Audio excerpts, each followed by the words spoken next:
Well, hello, and a very big welcome to Being Fine, the other F word. This is our live call. I'm the editor, Jo Baldwin Trott, of this amazing book, Being Fine, the other F word. It's available on Amazon. We have a podcast. We have this show, obviously, that is now streaming live. Thank you for watching and thank you for listening. I love to have your comments. So if you feel inspired to comment on anything, if you'd like to ask my guest tonight any questions, then please put them in. We'd love to hear from you. So I'm very thrilled to welcome tonight an author of a fantastic book, The Secret Lives of Men. Welcome to James Halls. Hi. Hi, thank you for having me. Oh, real pleasure, an absolute pleasure. And as we've just been talking about the difference in our books, and I'll be asking you a lot about your book tonight. But this feels like a wonderful kind of completion of the circle, really, because Being Fine, if you haven't bought it yet, this is what it looks like. Being Fine, the other record. There's all amazing authors, men and women. So if that Being Fine is very much about the stories, it's about the sharing of the difficulties of anxiety, of depression, attempt suicide, surviving a loved one's suicide. All very much stories from experience of what has gone wrong, and thankfully how the authors of Being Fine, men, mostly men, but also women who have come through their journey. But this is really exciting tonight because James is a psychotherapist. James has committed most of his life, well, a lot of his life actually. So retract that, just thinking of my, just adding up the years there. A lot of his life supporting men and actually helping and providing therapy to men, mostly men, women too, but mostly men, to deal with the kind of issues that Being Fine raises. So I'm really thrilled to have you tonight, James. Thank you for sending me part of your book, which I've loved reading. I haven't had a chance to read it all yet, but it's a fantastic book. And you've only just published it last year, haven't you? That's right. Yep.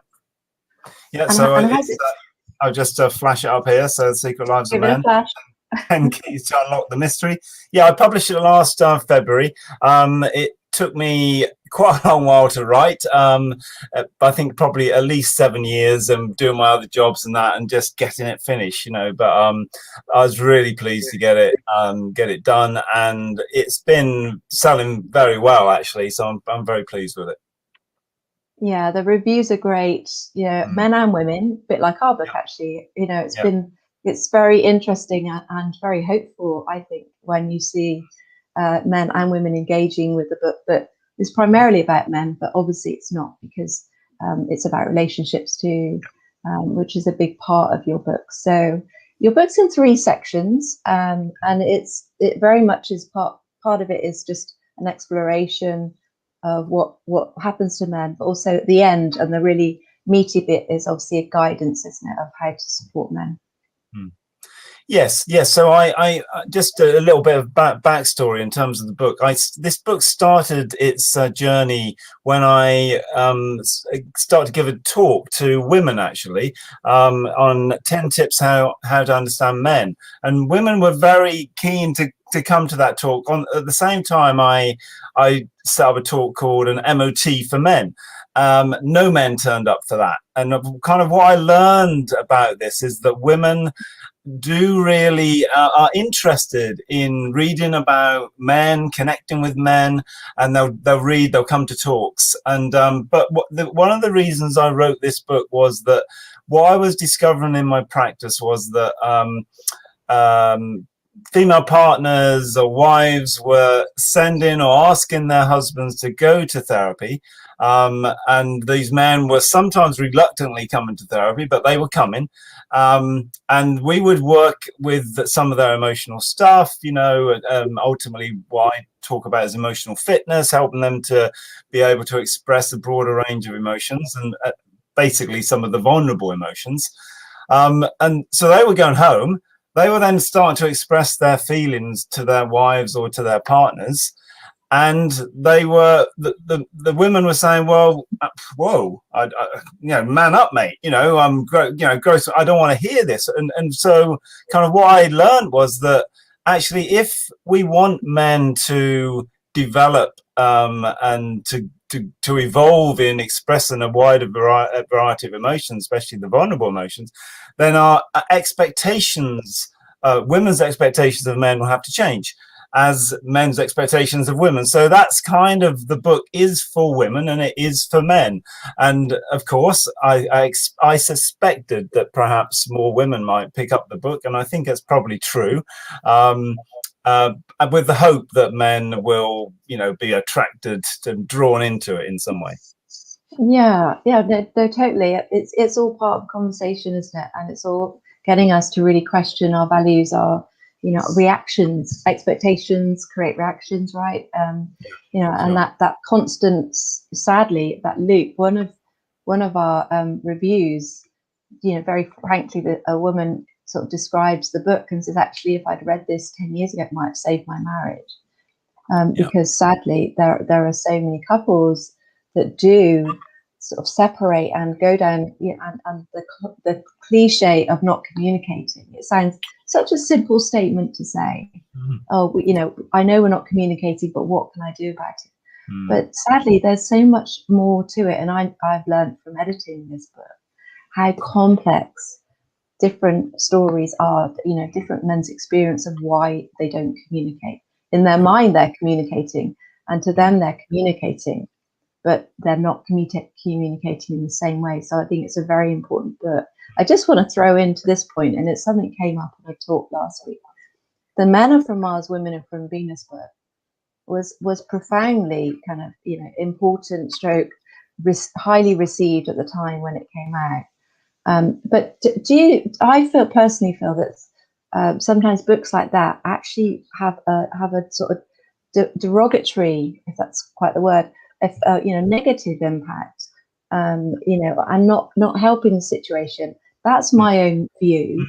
So what would you say about that?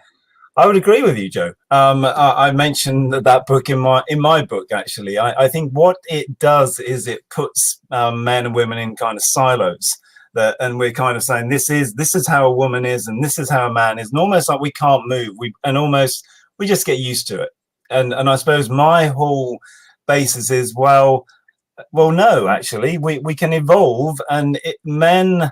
I think because of the way we have been socially conditioned, some of the messages that we've heard about relationships, about other men, and about emotions has actually, what I call it, the trauma of emotional restriction. So we've kind of been traumatized through a construct from a way, and then almost limited, almost like, well, don't expect that from men. I suppose my view is that we're all human.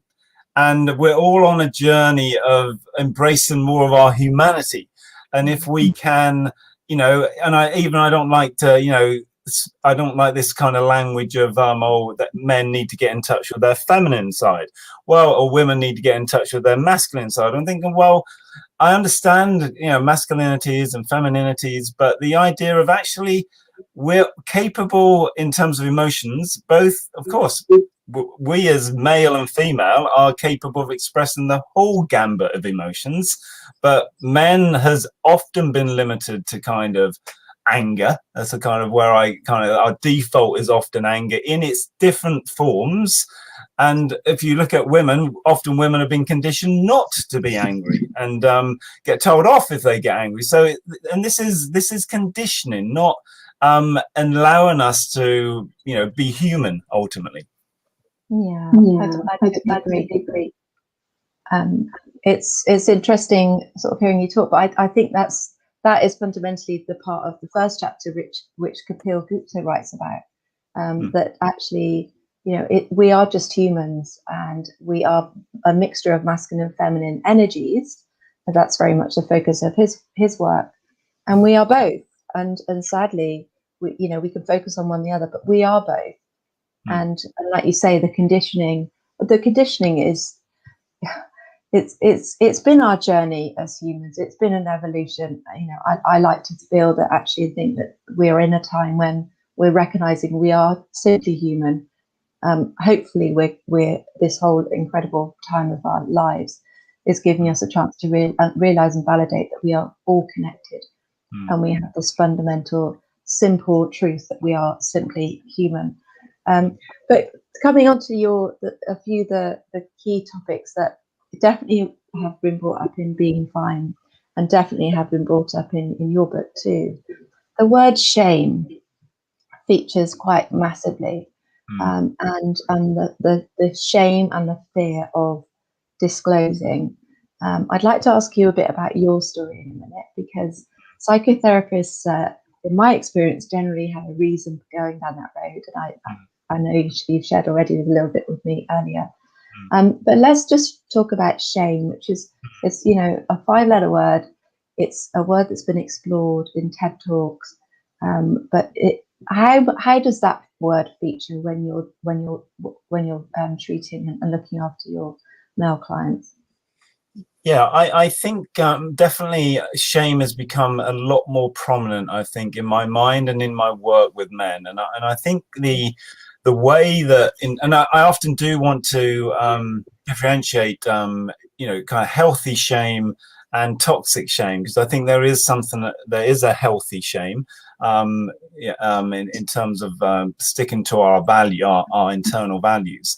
But I think in terms of particularly men, I think the whole male discourse, if we just look at the real man discourse, right there, we have the shaming of a gender. So you know, I can't just be a man, I have to be a real man, and there are certain levels of being that real man. So I think men are often shamed just through their masculinity.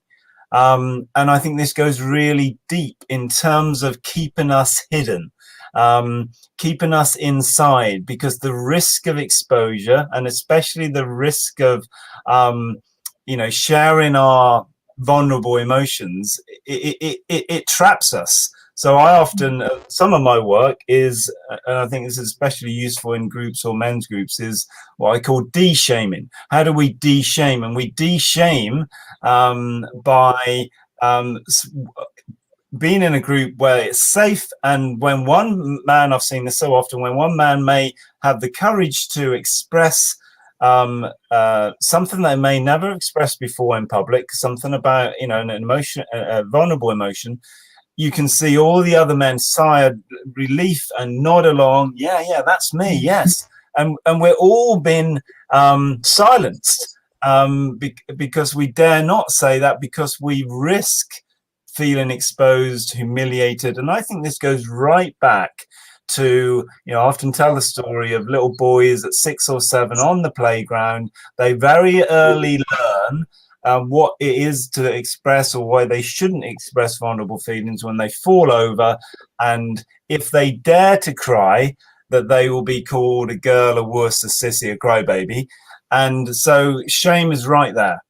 And that is, you must not, they've learned the lesson, you must not share those what we are still considered as weak emotions. Yeah.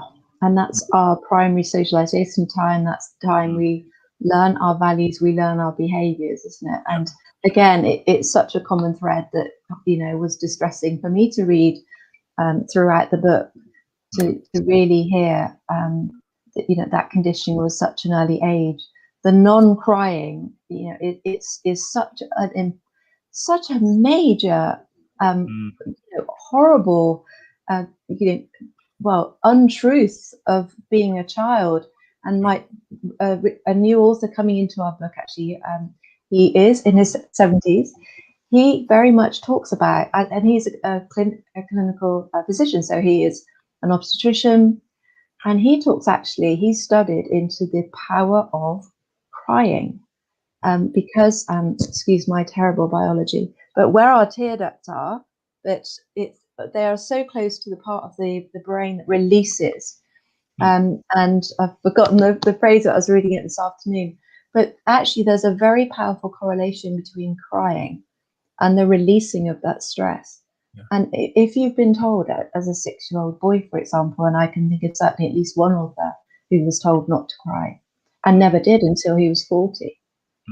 And so all of that, and actually this author, Robert Gore, as a doctor, he explains how he knows of a case where someone actually was suffering from severe arthritis, had never cried really in their lives, and they had literally this incredible flooding of tears for literally days after days after days in releasing, and actually walked out of the therapy room with no arthritis, and that's an actual case. I mean, there's everything has an energy and everything has a knock-on effect, doesn't it? So it's something about. Sorry, Jo. No, go on. No, I was just going to say, in terms of, I mean, I often break the word emotion up to emotion. You know, it's like emotions need to move. That, you know, that the body and the emotion are one. So, you know, and I often say, look, the only thing an emotion wants is to be felt. Once it can be felt, it can disperse. If we block off the ability to move emotions, to allow emotions to flow classically through tears for maybe sadness, hurt, or disappointment, then there's a whole blockage there. And, you know, and classically, you know, you get people, men talking about anger. I need to move anger. They understand that. But we don't allow it in some of the other emotions. Yeah, and that's a whole topic in itself, isn't it? How anger is fairly seen as acceptable. It's kind of okay to get really cross or really aggressive in a way. It's not, obviously, it depends, not always. But this the other end of the spectrum of emotions, and we're focusing on them, is not allowed, is it? It's almost vetoed. I often say, that anger is often the male default emotion. That's the only one we've got, and we're left to squeeze all the emotions out through there. So, and that may either seep out or explode out. Wow. Wow. And your next book is going to be about anger, isn't it? That's right. Yeah. Really cool. I'm probably with a working title of 1 minute anger. So the idea of just very short little bits about anger, what we can do with it. And I often want to break anger down. When we say anger, we think of probably aggressiveness. And I think, well, there's a lot more to anger than that, and a lot of different ways of expressing it. Yeah. And anger can be, in my view, anger's a secondary emotion to emotion. A secondary act to emotion, rather. So, you know, it's very much, isn't it, back to this phase one of recognizing what's really going on, the feeling. And I would add that anger is an absolutely positive emotion as well. I think all emotions, they're neither negative or positive. They just are. And if we get able to express all those emotions healthily, then fine. Because I often think, look, when we think of happiness, people are now talking about toxic positivity. And so actually, if we just got happy, we've been conditioned just to be happy, you know, smile all the time. That's actually not healthy. That's not, we're missing all the other emotions as well. Yeah, no, absolutely. And what I'd like you to just share now, James, is that let's talk about your story, because obviously you are a psychotherapist now. You didn't used to be, but you took on yourself on a bit of a retreat, didn't you, to find yourself a little bit. Tell us about that. Yeah, sure. So I, at the time, I think it was my early 30s, at that time, I thought I was sorted. I thought I was kind of mature. I thought I was connected. And I was working at that time in an inner city kind of project in Hull, living in community, quite intense, lots of stuff going on. And ultimately the whole thing broke down. And I kind of, I would say I suffered a kind of crisis, a burnout. I didn't know what to do at that point. I didn't know where to go. I didn't know my next step, which normally I'm quite like that. So I ended up thought I just need to go away for a while. And so I found and got in contact with this it's kind of spiritual retreat up in Northumberland called the Northumbria Community, in the middle of nowhere. And I lived there and kind of looked after basically retreatants. So I just did, normal things like cooking, cleaning toilets, making beds, all this kind of, and it was amazing. It was beautiful. It kind of just helped me to go inside. I did a lot of reading, did a lot of reflecting, spent a lot of time on my own, a lot of solitude, and realized how ultimately messed up I was. that I thought I was sorted, and I was absolutely, it was a cover. So I started to kind of unlearn a lot of things, and starting to break down a lot of parts of myself that I'd kind of protect were my external protectors. And then I started to move a lot more into vulnerability and into authenticity and being honest with myself, perhaps for the first time in my life. And I think that was the start of my journey into counseling and psychotherapy. So, and that all that was prompted by a burnout, then, is what you just said. So would you like to share with us what the burnout was really about, or what on reflection? Well, I think the burnout in terms of I shared with Jo earlier, a lot of my earlier life was involved in the church, in Christianity, and I was very committed and very focused on that, very passionate. And yeah, it was my whole life ultimately, and that's sort of kind of all I knew. And I think the crisis, the burnout, was partly a crisis of faith. I'm not sure if I believe this stuff anymore. I'm not sure if this works. I'm not sure if this makes any sense anymore. And so that was something I'd given a lot of time and a lot of my life to. Suddenly I had to make this big jump to rechange, but I was kind of lost, during that time, because I was so certain at one point in my life about, this is right, this is how I see the world. And then I didn't see the world. I couldn't see the world like that anymore. So there was a sense of feeling lost, and that's where I felt I needed to go away to find myself ultimately, because I was lost. Wow, that's really that's really impactful, isn't it? Going through that moment of recognition, and I guess it's slightly comparable to something you write about in your book, and definitely is described in Being Fine. It's having that moment to realize actually things aren't all that you believed or felt that they were. And the similarity I'm thinking of is about our parents, because you talk about in your book about how, when some of your clients suddenly realize that their parents weren't as perfect. And I suppose in a way it's similar, isn't it? We've underpinned or I definitely did the same. I underpinned quite a lot of my life based on certain beliefs around my family, and then suddenly discovering that actually that really was not what it should have been, or what was a healthy situation, environment. And that really shocks us, doesn't it? That kind of sudden, realization. It's a tough one, isn't it, to deal with? Yes, well, exactly. And it's almost like how we meet those toughie, almost like when our world implodes or explodes. What do we do with that? We can see it. We can go, as it were, go off the rails, or try and avoid it, and to keep being asleep, as I'd say. And this is kind of spiritual language, which I use quite a lot. But I think, there's no doubt I was, even though I was in a faith, I think I was sleepwalking through life. And the work is about waking up.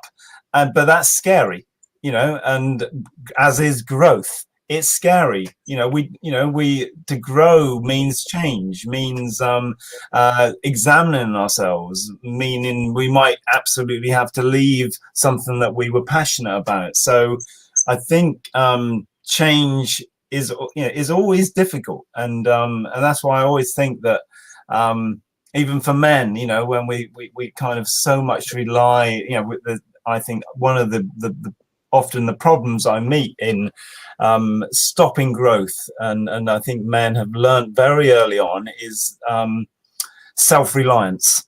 I think it's such a biggie, and I think we learn. What I mean by self-reliance is that I think boys learn self-reliance often from an emotionally unevolved father. So what do we learn from our fathers about emotions?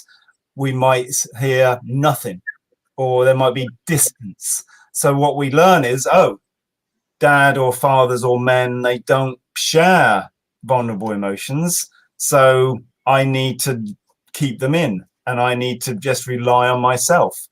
And self-reliance becomes a massive problem in terms of relational growth, because often a part of my book is about the mystery.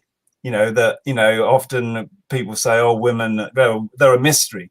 And I turn that around and say, no, actually, women aren't a mystery. Men are the mystery, because we're so quiet and, the strong and silent type, the distance. Nobody knows what's going on inside our heads so often, because we never talk about it. We don't know ourselves. So we're the mystery. And I think self-reliance is part of that problem. Yeah, and so obviously we'll have people watching this and listening. If someone is watching or listening to this and thinking, actually, that does sound like me, what's the first step you ask your clients to go down? Is there one simple step that they can take? Well, I think the first step is getting to therapy, ultimately, to say, asking for help. Actually, I'm not okay. There's something I need to work on. And in my book, in terms of the growth towards emotional fitness, I've developed this 5-step program called Aware. So awareness, we're waking up. We're actually okay, even to say there's something wrong. I'm stuck, or I haven't grown for years. I'm still like a boy, perhaps, So for me, emotional fitness is what it means is to be able to express the right feeling at the right time, in the right way, to the right person. And that means we need to, so there are steps to do that. It's fascinating when I came across your book, Being Fine, because in my book, I use this as part of the kind of like feelings of a foreign language. And I learned that I don't ask men how they feel, very rarely, because they come out with, okay, not bad, fine, all right, normal. There's kind of 6 words for it, and that's it. And so the emotional fitness program is really, okay, if that's all we've got, we need to learn how to express more emotions. We need a bigger word bank.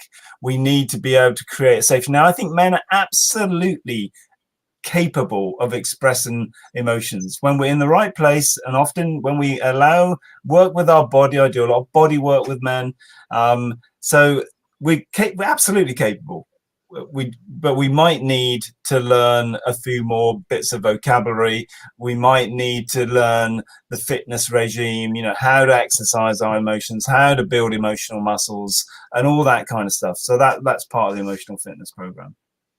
So almost create a difference in our physiology that then hopefully triggers an ability to speak differently. So almost that sounds like what you're saying. Yeah, absolutely. I think the body, if we say the body and the emotional one, I often say with men that what we've learned about the body is to beat the body, work the body, build the body. Few of us have learned to listen to the body. Why don't men go to GPs on time? Because they're trying no pain, no gain. There's all these kind of rules. Why don't we look after our emotional health? Because we're self-reliant. So we've learned these rules of actually don't ask for help. But our body is the great informer. If we actually connect with our body, we become more in sync with it. We can feel those emotions, but that's part of the work. Become more bodily informed. Yeah, absolutely. Again, I'm thinking of some of the chapters. That definitely is a correlation and a tipping point for a lot of the authors to really. One of the authors got into cycling. Yeah. And just started cycling, and now is such a big fan. He's incredibly fit, and that was the pivotal point, just changing something within the body to release it. There's so much we could cover, James. I'm trying to. My brain works very quickly when I'm interviewing people, and I'm thinking all these different thought bubbles are coming up. So I'd love to have you back on the show again, and with some authors next time. Because obviously, as the editor, I did write a chapter because I've spent a lot of my time with men who use the F word. My dad used the other F word. Partners have used that, so I know what it's like to be on the receiving end. I'm going to flip this on its head now and ask you another question. So, for the women watching this, who are in partnerships, marriages, or their sons, are the kind of men that have got that self-reliance, which is, we can feel it. Women are very much more sensory, I feel, and intuitive. They can feel it, but you could try every trick in the book from a woman's point of view and never feel like you get an inch through the wall, let alone break down the wall. What would be your advice to them, for those women listening? Well, that's a very good question, a very difficult one to answer, I think, because I think, there's sometimes kind of a kind of desperateness, I think, from women. Every time I talk to women about what my understanding of men, they kind of nod and away. Yeah, I get that, I understand it. So there's that sense of women. If women would like men to change. And I think often women get into the role of the mother, of the one who's kind of pushing them. They do most of the social work, the relational work, the emotional work in relationships. Men just go to work, So I think it's a really difficult situation to give them a nudge. What I would say, I suppose, is kind of trying to prod men to give them space to talk. So in terms with my wife and me, I'm a therapist. She's got an in-house therapist. I'm pretty good at listening most of the time, and sometimes I just want her to listen to me, and not just and to really listen, to offer empathy, that I'm staying.